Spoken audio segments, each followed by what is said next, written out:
music, Jimi Hendrix, Kurt Cobain, 1995 wild card. What does that make you think of? Yankees lost in 5 to Seattle. Seattle, the place where it doesn't stop fucking raining. Yes, Kurt Cobain. He also put his brains on the wall in 94, yeah. In Seattle, yes. Great divisional series in 95. Supposedly saved baseball in Seattle. Because of the strike the year before. They were great with Griffey, Buhner, A-Rod, Randy Johnson. They rode that into the early 2000s. Had a decent run, recently. They signed Robbie Cano. They've, had Felix Hernandez win a few Cy Youngs. King. And now we hear they're breaking it down. Could this be the death of baseball in Seattle? The Pilots. Reminds me of the Pilots. The one and done 69 Pilots who then moved to Milwaukee. That's a totally Jim Balfour, what was that the name? Jim Ball 4. Ball 4. What was that? Jim Bunton? No, not Jim Booten. Jim Booten. I said Jim Booten. Balfour. It was Ball 4. Jim Big Booten. I need a big Booten in my fucking big nose right now. His hat used to fly off when he used to pitch. Yes, so much like a Charlie Palaio. Yes. Who's on the Mets.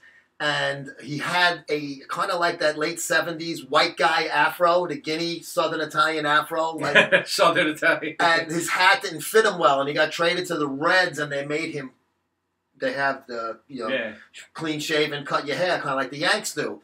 And Marge Schott. And he still would, that was his calling card. So he wore his hat very lightly so it would fall off every time he pitched.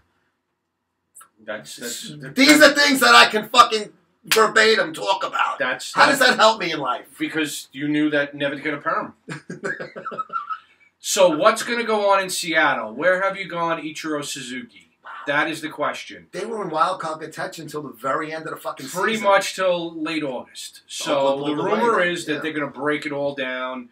Everybody's for sale. Everybody's on the table. First name that comes to mind is obviously Felix Hernandez, who has taken quite a downturn. I don't think there's going to be much interest for him. If there is, you'll see it probably later in the season. He is getting a decent amount of money. Yeah. But my beloved Yankees and a lot of teams that need pitching are salivating at this point because they have some young stud pitchers. That being said, what's going to happen? Well, Seattle has somebody the Yankees used to have, and his name is Robinson Cano. What do you know, Cano? Robbie Cano. Robbie Cano, don't you know? Robinson Big Cano, fan favorite. Named after Jackie Robinson. His father was a baseball player, pitcher. Loved Jackie Robinson, named Robinson after Robinson Cano. He left after signing a deal with Rockefeller Sports Agency and left to go to Seattle for the money. He gets $24 million a year. Till I believe he is 35 now. He's got another... Is that old? Yeah. He's got another 4 years left on the deal. He got suspended recently this year. He got an 80-game suspension for testing for a masking agent of steroids. Which, why would he be taking it unless whatever. I don't even care if he was on steroids. The guy can fucking play ball. He was, before he got suspended, he was batting .310 with 10 home runs and 50 RBIs. In half a season. I would say probably 85, 90 games. So that's 20 and 100 right there. Starter. And you're starting second baseman because Gleyber Torres moves to short because Didi Gregorius is out with his Tommy John surgery. So he'll be out 95 to 100% of the season next year. You move Cano, you solve your left-handed bat problem, you get a quality second baseman, he bats third or fourth, either ahead of Stanton or behind Stanton. You know, he's going to hit 20 home runs in Yankee Stadium. It's Diaz in their bullpen. It's going to be Gene Segura at shortstop. Gene Segura. It's going to be Kyle Seager. It's going to be all their young players that are going to be, people are going to want. And they're probably going to want to look for prospects. They want to build up, like the Cubs did, like Milwaukee did, like, so many teams. Houston. And in effect, before they started bringing in the veterans, they were... The Indians. Cleveland had a lot of young guys. Yeah, Cleveland's done that in the past, in the 90s, when they had the Baergas of the world and the Sandy Alomars. They all came through their system. And Cano would love to come back to New York. He's lost in a fog, no pun intended, with the rain in Seattle.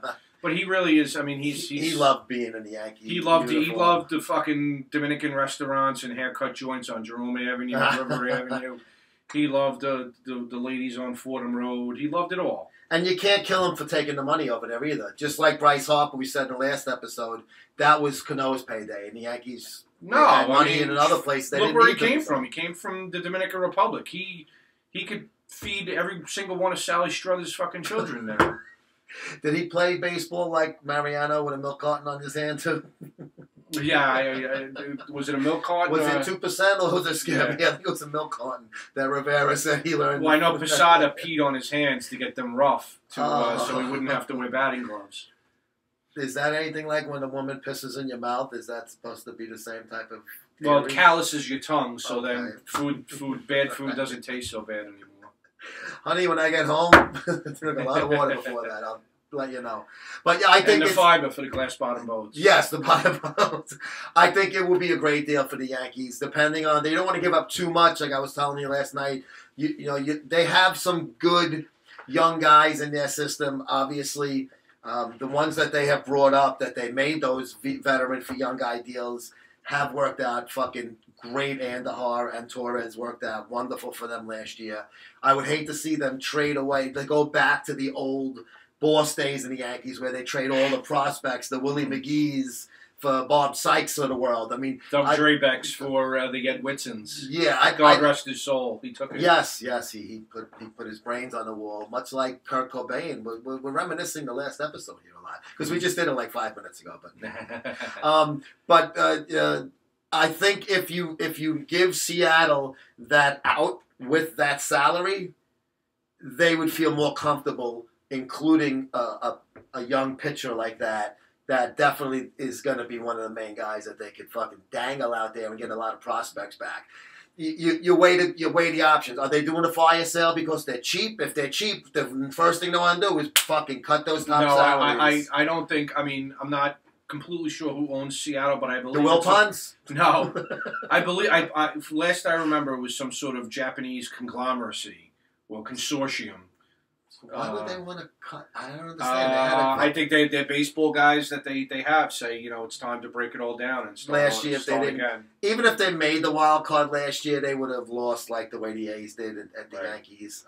But to me, Seattle, a surprise team last year to even be in the hunt for a postseason berth. So I was a little surprised when you said that the word on the street is that they're going to fucking break up this team because I thought they would, just starting to get some speed going. Things were starting to work out well there. But if they do trade Felix Hernandez, look for a team to grab him in hopes of a Verlander or Verlander type resurgence. I don't see him going to Houston because they're stacked up. I see him going to Philadelphia. I see the Phillies because they like what happened with Arrieta, right? They enjoyed that. They had a nice season last year until they shit the bed in the last month of the year. Mm-hmm. If they bring in a guy like Hernandez, you do a little innings limitation because he is up there in age. And now you have decent amount of, you have decent pitching, veterans and young guys mixed together. So I see him going to a team like that. That's helps out a little bit because the National League, ready to win. The 8-9 guys are pretty much automatic outs. Yeah, definitely. The American League's a tougher league as far as there's more offense, obviously.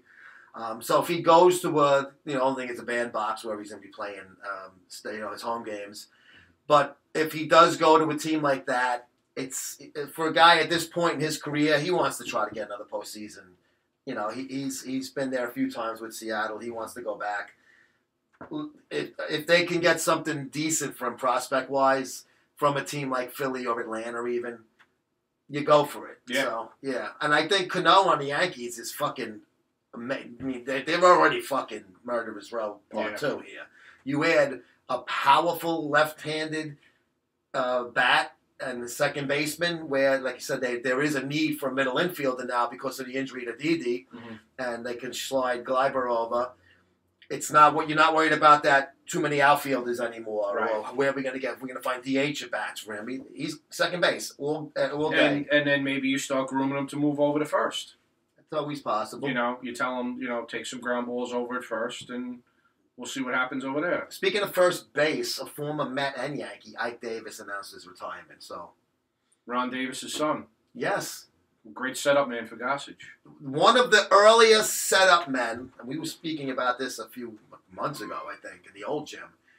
Back then, they didn't have setup guys in the 70s. You had a closer and mop-up guys. Yes. Guys that couldn't cut it as starters. They were long men, and when the starter got pounded, you put him in there for 4 innings. You really didn't have setup guys. Even when the Yankees had Lyle and Gossage, they both kind of switched off on getting saves. The first setup man was, dare I say, McDowell. Because McDowell in a way, but he closed too, though. Yeah, but he would set up for Orozco, and what McDowell would do is McDowell would come in. That's why he got 12 wins that year in '86. Because they had a lot of comebacks. So 85, 86, yeah. But Davis was obviously about 8 years before that, 78 Yankees. And so I always thought Ron Davis was one of those guys that started something that was successful that maybe even happened accidentally.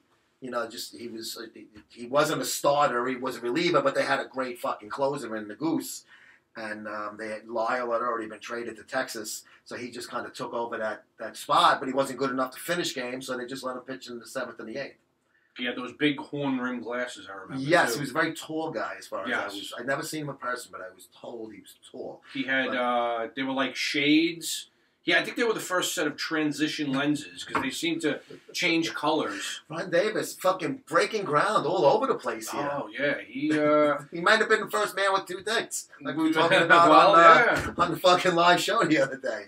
But definitely Seattle, the Yankees will be calling them if they are going to be trading these bodies. And I think the trade that Kiefer is putting out there as a hot stove possible would be a great one. I think it would be good for both clubs. Win-win.